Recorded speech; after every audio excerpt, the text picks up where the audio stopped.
Hi అండి, good evening and happy Sunday.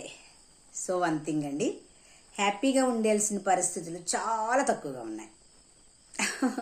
1% కూడా లేవు. అయినా కూడా సో ఇదంతా నా ఫాలోవర్స్ అంటే నేను చాలాసార్లు చెప్తూ వచ్చాను, ఒక మంచి వేదిక ఎవ్రీథింగ్ షేర్ చేసుకోవడానికి.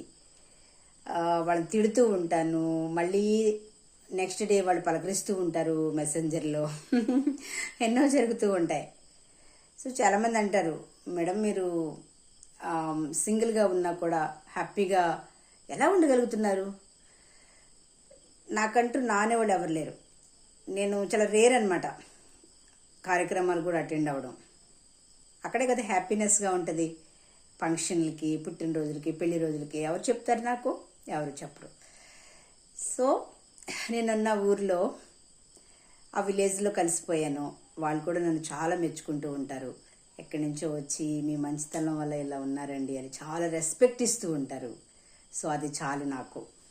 అండ్ నా ఫాలోవర్స్ అభిమానం చాలు. సో చిన్న వాక్యాన్ని మీతో షేర్ చేసుకోవాలనుకుంటున్నాను. యేసుక్రీస్తు వారు కొండెక్కి ఇలాగూ బోధింపు ప్రారంభించారు. మత్తయి సువార్త 5వ అధ్యాయంలో మీకు తెలుసు అందరికీ. దుఃఖపడేవారు ధనులు ఓదార్చబడతారు, సాత్వికులు ధనులు వారు భూలోకాన్ని స్వతంత్రించుకుంటారు. నీతి కొరకు ఆకలి దప్పులు గలవారి ధనులు వారు తృప్తిపరచబడతారు, కనికరం గలవారి ధనులు వారు కనికర పొందుతారు, హృదయశుద్ధి గలవారి ధనులు దేవుని చూస్తారు, సమాధాన పరచబడేవారి ధనులు వారు దేవుని కుమారులు అనబడతారు. అన్నీ వద్దు, మీకు రెండు విషయాలు చెప్తాను. ఎందుకంటే ఇదే కొండ మీద ప్రసంగాన్ని మనం ఎన్నో రోజులు ప్రకటించవచ్చు. ఒక అక్షరం వెనుకాల ఎంతో గొప్ప చరిత్ర ఉంటుంది అనమాట. సో దుఃఖపడేవారు ధనులు వాళ్ళు ఓదార్చబడతారు. ఎక్కడంటే ఇక్కడ దుఃఖం ఉంటుంది. ఇది ఆఫ్టర్ రక్త మాంసంతో ఉన్న దేహం క్షణకాల సుఖం కోసం ఈ సంతోషాలు, దుఃఖాలు ఇవన్నీ కూడా సమాప్తమయ్యే టైం ఒకటి ఉంది. పరలోకం వెళ్ళిన తర్వాత మనం ఓదార్చబడతాం, బైబిల్ చెప్తుంది. సో ఇంకొక మాట, సమాధానపరచబడేవారు ధన్యులు వారు దేవుని కుమారులు అనబడతారు. ఇప్పుడు సేవకులు కూడా సమాధానపరచట్లేదండి, కయ్యాలు పెడుతున్నారు ఇద్దరి మధ్య. సంఘస్థులు కూడా సమాధానపరచబట్లేదు. దేవుని వాక్యం ఏం చెప్తుంది? సమాధానపరచబడేవారు ధన్యులు, పరచబడువారు. అందుకే దేవుని సన్నిధికి వెళ్ళి ప్రార్థన చేసినప్పుడు మనం ఎవరి మీద అసూయ ఉంటే, ద్వేషం ఉంటే ముందు వాళ్ళని క్షమాపణ కోరి అప్పుడు దేవుని సన్నిధికి వెళ్ళి మనం ప్రార్థించాలంట. అలా జరుగుతుందా ఇప్పుడు? ఒక్కొక్కరు ఇంత స్వార్థంతో, అవినీతితో, కుతంత్రాలు పెట్టుకుని దేవుని సన్నిధికి వెళ్తే ఆ ప్రార్థన దేవుడు ఆలకిస్తాడా?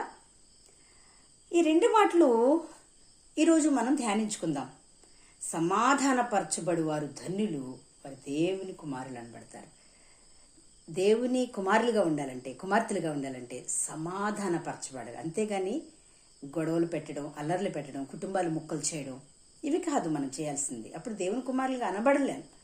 దేవుని కుమారులుగా, దేవుని కుమార్తెలుగా దేవుడు మెచ్చుకోడు.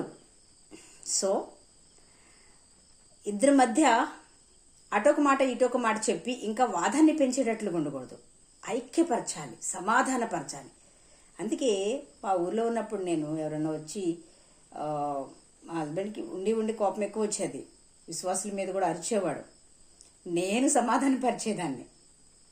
నేను పొగడుకోవడం కాదు, సరేలే పోనీలే ఏమైంది, అప్పటికప్పుడే అలా ఒకరికొకరు అడ్జస్ట్మెంట్ అనమాట చెప్పుకుంటూ ఉండేవాళ్ళం. సరేలే తగ్గు కొంచెం, లేదు అలాగే ఉండాలి విశ్వాసుల దగ్గర అని వాళ్ళు రిసీవ్ చేసుకునేవాళ్ళు. కోపడినా కూడా రిసీవ్ చేసుకుంటారు, ఎందుకంటే పెద్ద కదా పాస్టర్ అన్నట్టుగా వాళ్ళు చూసేవాళ్ళు. కానీ మరి ఇంత అహంకారంతో ఎనీవే నేనంతా ఎక్స్ప్లెయిన్ చేయలేను. దేవుడు చూసుకుంటాడు, యెహోవా ఈరే ప్రతి పరిస్థితిలో. నేను ఎక్కువ సమాధానమే చూశాను. నా చుట్టుపక్కల ఉన్న వాళ్ళ దగ్గర కూడా వెళ్తాను, లేదమ్మా ఇలా ఇది పరిస్థితి. రీసెంట్గా ఒక ఫ్యామిలీని నా ఎగ్జాంపుల్ చెప్పి వాళ్ళిద్దరిని కలపడానికి ట్రై చేశాను, కలిశారు ఈ మధ్యకాలంలో. అలాంటి సందర్భాలు ఎన్నో ఉన్నాయి. సమాధానపరచాలి, అది మన జీవితంలో ఇంపార్టెంట్.